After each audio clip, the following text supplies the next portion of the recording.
Fair warning that this homily is based on one phrase, and it's from the second reading where Paul's writing to the Corinthians. It's his first letter to them, and he says that they are called to be holy. Called to be holy. But he might as well be writing to all of us, because if you're a Christian, you're called to be holy. Now, when we think about holiness and holy, sometimes we might think, well, that's something that I'll never be, right? You tend to think of the saints who are holy.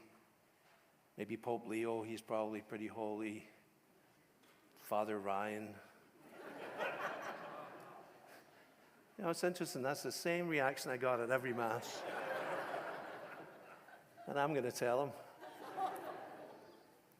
So we have to define what holiness means. So here's a kind of a working definition. Holiness is allowing the sanctifying work of God to be accomplished in our lives. And there's a really important principle in there, which is you cannot make yourself holy. Only God can make you holy. That is the sanctifying work of God. Right? Now you can do things to put yourself in a position to let God do his work, but you cannot make yourself holy. Let's talk about some obstacles to holiness. Well, obviously one obstacle is our sin, right? Our sin and weakness. When we sin, we put a barrier between us and God so that he's not able to do his work. I think another obstacle is selfishness in our life, where we kind of live our lives as if I am the center of the universe, right? And we had this reading last week which, speak, Lord, your servant is listening. And sometimes it's more like, listen, Lord, your servant is speaking, right? That's kind of the way we relate to God. But I want to show you another thing that I think can be a great obstacle to holiness. And it's this. For those in the back, I'm holding up my smartphone, right? Would you hold that for me? Thank you. Don't text anyone, okay? So let's talk about our phones.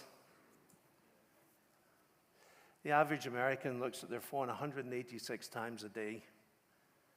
No one seems very shocked by that. 87% of people use their phone while watching TV. That happens in my house, and it's not me.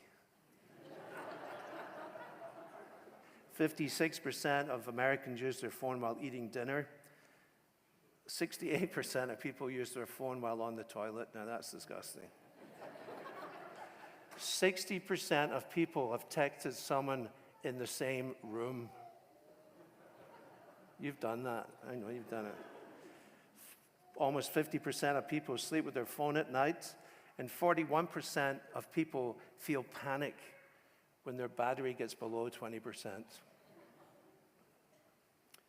45% of people consider themselves addicted to their phone.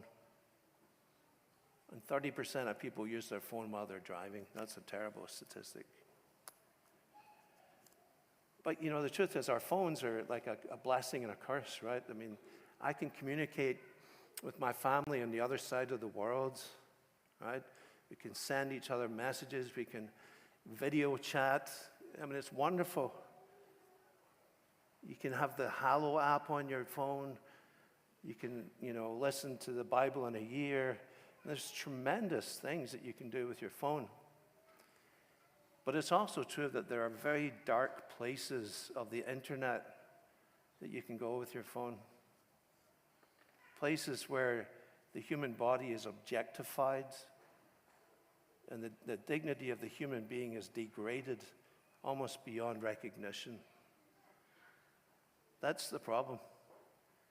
We have an epidemic in our country of internet use of the wrong kind. Parents, if you are allowing your children to have unfiltered access to the internet, you are doing them a great disservice. It's like sending them out to swim with sharks. So we'll come back to that. I want to talk about ways to grow in holiness. Well, the first thing that you need in order to grow in holiness is a desire to be holy, right? A desire to have God work in your life, that sanctifying work, so that you open yourself to the work of God in your life. Prayer in Scripture seems pretty obvious. You should be praying every day. If you're really serious about being a Catholic, about being a Christian, you should be praying every day, in whatever form that takes, right? But some dedicated time to pray. Making use of the sacraments, of course, coming to Mass, which you are here, but coming to Mass every week. Bringing your children to Mass.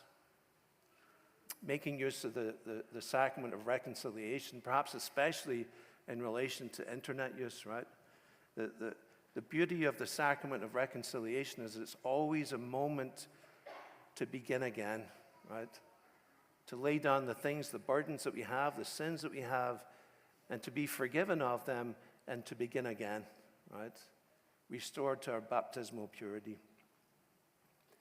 Another way to help you grow in holiness and be open to the work of God is to serve other people.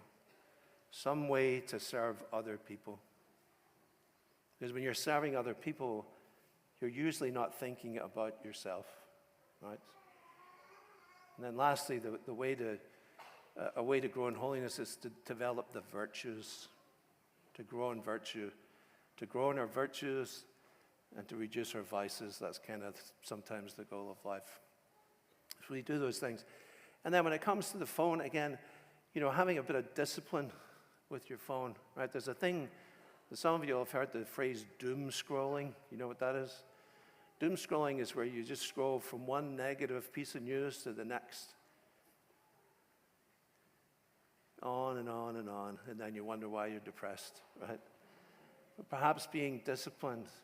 The average American is on their phone for 5 hours a day. Would that we prayed for 5 hours a day, right? Now, sometimes obviously you have to be on your phone, but having some discipline. Parents and the young people, you're not going to like me for saying this, monitor your children's internet use. Don't just abandon them to it. It's really, really important, because otherwise a whole generation of our children will be stolen away from us. And we're the ones responsible to save them. Let's take a moment here, what we call sacred silence, and I encourage you to just pray in your heart and say, Lord, come and do your work in me. Make me holy.